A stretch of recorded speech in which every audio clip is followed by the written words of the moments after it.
$148 for receivables and $673 for payables.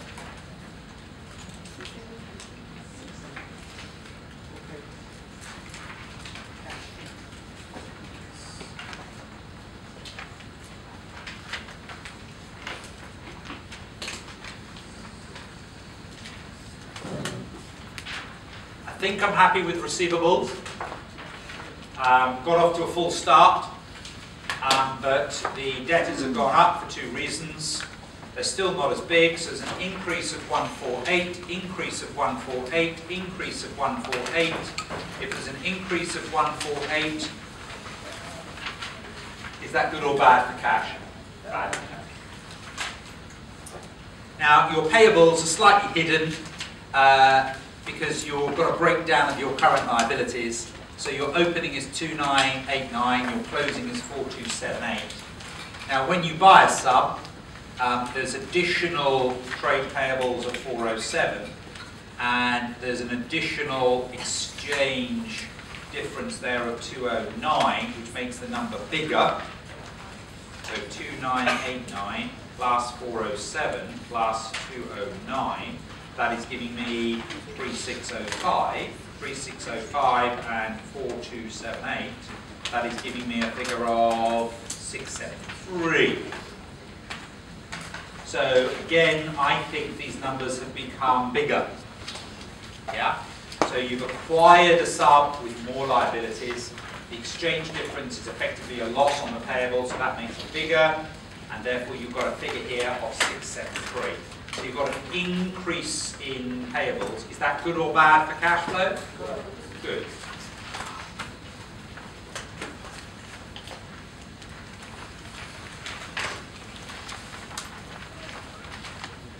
That's my first working. We're proceeding apace through the question. If it gets difficult, we leave it out. And so far, yeah, we've got our changes here. Now I have a couple more to come, because immediately after this, I then have my interest paid and my tax paid. So let's think about interest paid. What's the finance cost? What's the finance cost? 305, yeah, good. Have we paid it, or is there a story? Is there a story?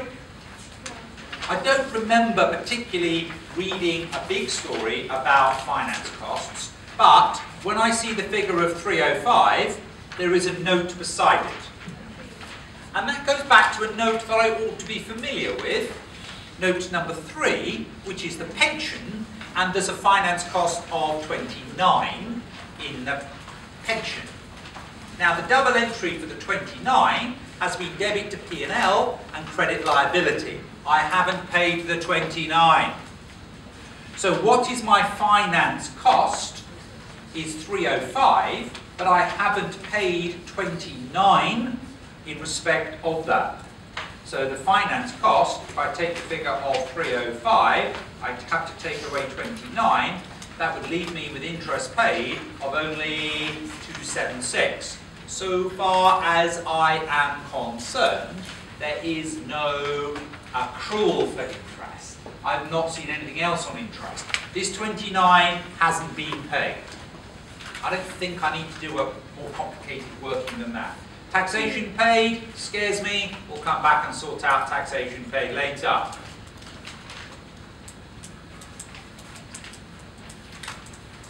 Taxation scares me. We'll come back and sort that out later. Investing activities. I've got the proceeds from the sale of PPE. Anything else? Got to keep going. Anything else? Well, you would have bought some PPE, presumably.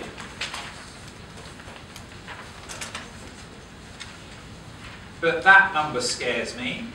So let's work that out as a separate working. Anything else? What are you going to have? Have you seen any investing activities in this question at all?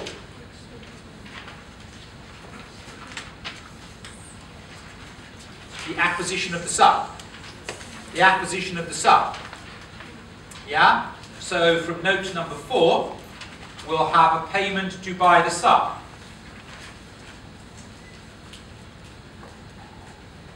How much? 1,258. Is it all cash? Yes. Yes. Cash in or cash out? Out. Cash out. Note number 4. During the year, we acquired 82%, so there'll be an increase in the NCI, an increase in goodwill, and we paid 1,268. When we took over the sub, did we take over good cash or bad cash? How much cash? 232. Is that good or bad? Good. Positive cash.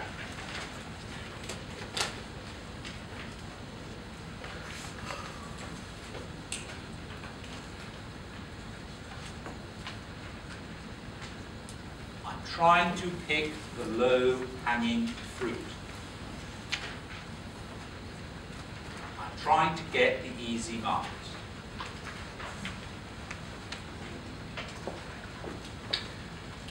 I think I have seen in this particular question an associate, and because we have the associate, there is going to be a dividend received from the associate, and let's work that out in working form. There's plenty of space. There's plenty of space. Yeah, we'll come back to this later. Financing activities are all to do with debt and equity. Financing activities are all to do with debt and equity. Let's start off with equity. Let's start off with shares. Let's start off with how much money we are receiving from issuing shares. Financing is all about shares. Is there a story? Is there a note about a share issue? No. No, not that I'm aware of. Have we issued any shares? How do you know? It's the same credit. Yeah. Where are you looking? In the SOSI. Look at the SOSI. Opening share capital 7, closing share capital 7. I have not received any money from my shareholders. Have I paid them any money? Where would you find details of dividends paid? In the SOSI. Have we paid them any dividends?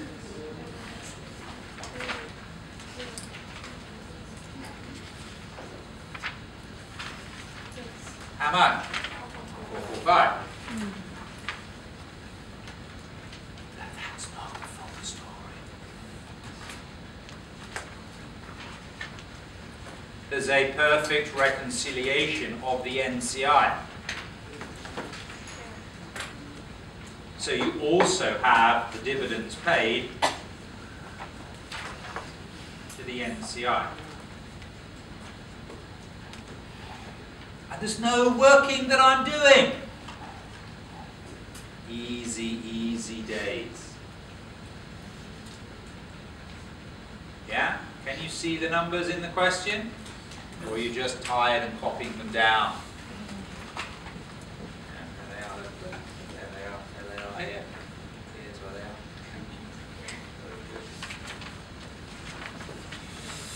are. Equity. Equity. Let's think about debt. Do we have any debt? Do we have any loans? Yeah, loans. They would be non-current liabilities.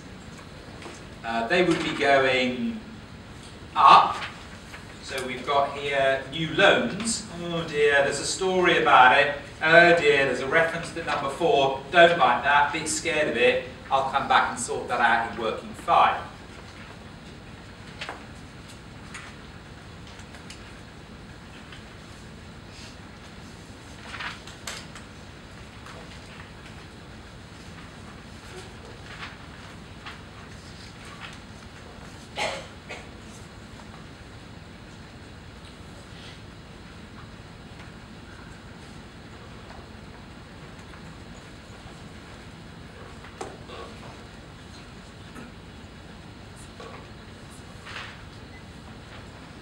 How much cash do we have at the beginning of the year?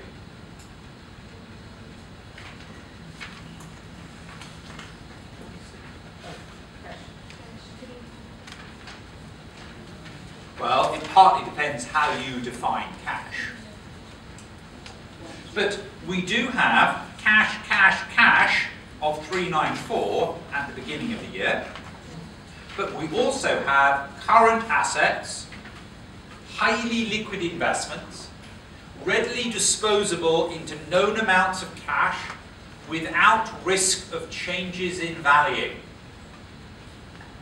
within 3 months. Highly liquid, 3 months. No risk of changes, and this therefore counts. But I also have an overdraft, I think. Do I remember an overdraft? I do remember an overdraft. 91. So my opening cash is 394, my opening cash is 741, my opening overdraft is that, so I have opening cash of 1044. Whereas I have closing cash and equivalents, I have closing cash of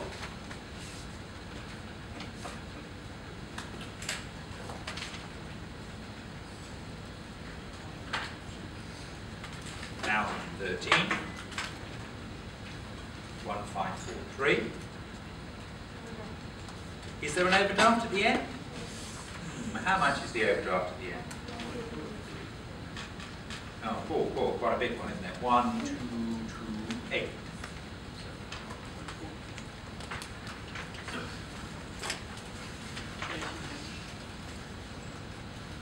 That's we've got that coming in already. That's a dynamic number.